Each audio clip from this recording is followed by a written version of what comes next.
السلام علیکم، میرے چینل کہانی کی دنیا میں خوش آمدید۔ آج کی کہانی کا نام ہے قصہ مصر کے شہزادے کا۔ اگر آپ کو کہانیاں سننا پسند ہیں تو ابھی میرے چینل کو سبسکرائب کریں اور ساتھ میں لگے بیل آئیکن کے بٹن کو بھی پریس کر دیں تاکہ آپ کو ملتی رہیں ویڈیو اپڈیٹس۔ تو چلیے چلتے ہیں آج کی کہانی کی طرف۔ مصر میں ایک نیک دل شہزادہ حکومت کرتا تھا۔ وہ تھا شہزادہ، مگر نہ تو اس میں شاہوں والا غرور تھا اور نہ ہی وہ جاہو جلال۔ وہ عام انسانوں کی طرح زندگی بسر کرتا تھا، روکھی سوکھی کھاتا، بیشتر وقت اپنی رعایا کی خدمت اور خدا کی یاد میں بسر کرتا۔ اس کی نیک چلنی کا پوری ریاست میں چرچا تھا۔ اسے یہ خصوصیات اپنے رحم دل باپ سے وراثت میں ملی تھی۔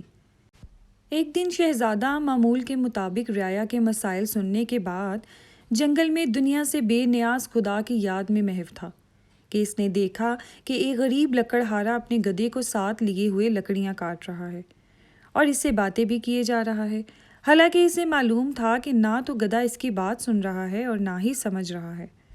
اور پھر وہ زاروں قطار رونے لگا۔ شہزادہ یہ دیکھ کر بہت حیران ہوا کہ لکڑہارا روزانہ لکڑیاں کاٹتا اور گدھے سے چند باتیں کرتا اور پھر پھوٹ پھوٹ کے رونے لگتا۔ چند روز یہی معاملہ رہا۔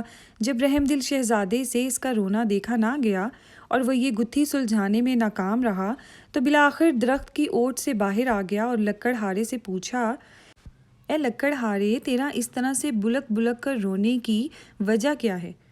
غریب بوڑھا ہمدرد انسان کو سامنے پا کر اور شدت سے رونے لگا اور سسکیوں کے ساتھ اپنی بدبختی کی کہانی سنانے لگا۔ میرا ایک بیٹا تھا جسے خدا نے بے تحاشا دولت سے نوازا تھا۔ ہر طرح کا عیش اسے میسر تھا، مگر اس دولت کا غرور اس کے تن بدن پر اس قدر سادی ہو چکا تھا کہ اسے اپنی دولت کے سوا کچھ نہیں دکھائی دیتا تھا۔ اپنے غریب رشتہ داروں کو دھکے دیتا، انہیں ذلیل و رسوا کرتا تھا۔ پھر اس کی بربادی کا دن آ گیا اور میری دور کی ایک رشتہ دار دوسری ریاست سے میرے گھر سوالی بن کر آئی۔ سوچ کر کے مشکل میں اپنے ہی کام آتے ہیں۔ وہ بہت غریب تھی اور اس کی بیٹی کی شادی قریب تھی، مگر کوئی انتظام نہ ہو پایا تھا۔ اسے کچھ رقم کی ضرورت تھی۔ وہ اللہ کی نیک بندی تھی، بیشتر وقت عبادت میں گزارتی تھی، مگر میرا بیٹا دولت کے نشے میں اندھا ہو چکا تھا۔ اس عورت کو دھکے مار کر گھر سے نکال دیا۔ یہی وہ وقت تھا جب ہماری بربادی شروع ہوئی۔ اسی رات سرخ آندھی چلی، بجلی کڑکی اور تیز بارش ہوئی۔ میں اور میرا بیٹا اپنے نرم بستر پر میٹھی نیند سو رہے تھے اور وہ عورت پوری رات ہمارے دروازے سے لگی روتی رہی۔ شدید طوفان اور رات کے گھنے اندھیرے میں دوسری ریاست واپس جانا اس کے لیے ممکن نہ تھا، اور وہ ضعیف عورت پوری رات اس طوفان کا مقابلہ کرتی رہی اور میرے بیٹے کو اس پر ذرا بھی رحم نہ آیا۔ صبح جب میری آنکھ کھلی تو مجھ پر قیامت ٹوٹ پڑی۔ میرا بیٹا گدھے کی صورت اختیار کر چکا تھا۔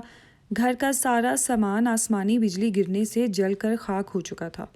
سب کچھ برباد ہو گیا تھا۔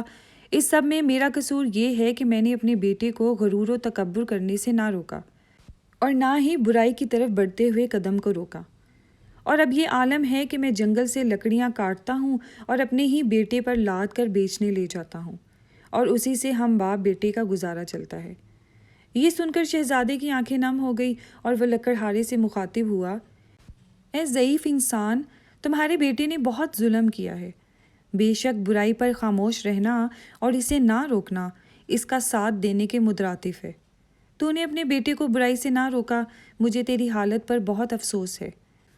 لکڑہارے نے کہا، اب میں اپنی اس غریب رشتہ دار کی تلاش میں مارا مارا پھرتا ہوں۔ اس کی تلاش مجھے رلاتی ہے، شاید وہ میری امداد کر سکے اور وہ مجھے مل جائے اور میں اس سے معافی مانگوں گا۔ شاید میرے گناہوں کا ازالہ ہو سکے گا، مگر افسوس وہ مجھے کہیں نہیں ملتی۔ یہ کہہ کر لکڑہارا رونے لگا۔ شہزادے نے اس کے آنسو پوچھتے ہوئے کہا، تو اپنے گناہوں کی معافی اللہ سے مانگ، وہ بہت رحیم ہے۔ اگر اس نے تجھے معاف کر دیا تو وہ تجھے اس عورت تک پہنچنے کا کوئی نہ کوئی سبب ضرور بتا دے گا۔ وہ بہت مہربان ہے، اپنے بندوں پر ظلم نہیں کرتا۔ بوڑھا لکڑہارا اسی وقت سجدے میں گر کر بلک بلک کر اپنے گناہوں کی معافی مانگنے لگا۔ اچانک دور سے کسی گھوڑے کی ٹاپو کی آواز سنائی دینے لگی۔ ایک خوبصورت شہزادی سفید رنگ کے حسین گھوڑے پر سوار تھی۔ قریب آ کر شہزادے سے مخاطب ہوئی، اے شہزادے، آخر یہ کیا ماجرا ہے؟ شہزادے نے بوڑھے کی رام کہانی شہزادی کو سنا دی۔ شہزادی کی آنکھوں میں آنسو جاری ہو گئے اور وہ گھوڑے سے اتری اور لکڑہارے سے کہنے لگی، میں ہی وہ لڑکی ہوں جس کی ماں تیرے در پر سوالی بن کر آتی تھی، مگر اس بدبخت تیرے مغرور بیٹے نے اس نیک عورت کی زندگی ہی چھین لی۔ ساری رات تیرے دروازے پر تیز بارش میں طوفان کا مقابلہ کرتی کہ شاید تجھے رحم آ جائے۔ بالآخر تیز بارش کی ٹھنڈی بوندوں کو وہ بوڑھی جان برداشت نہ کر سکی اور دنیا سے چلی گئی۔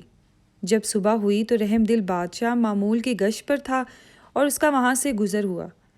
وہ میری ماں کو جب گھر لایا تو ماں کی لاش دیکھ کر میرے پیروں تلے سے زمین نہیں نکل گئی۔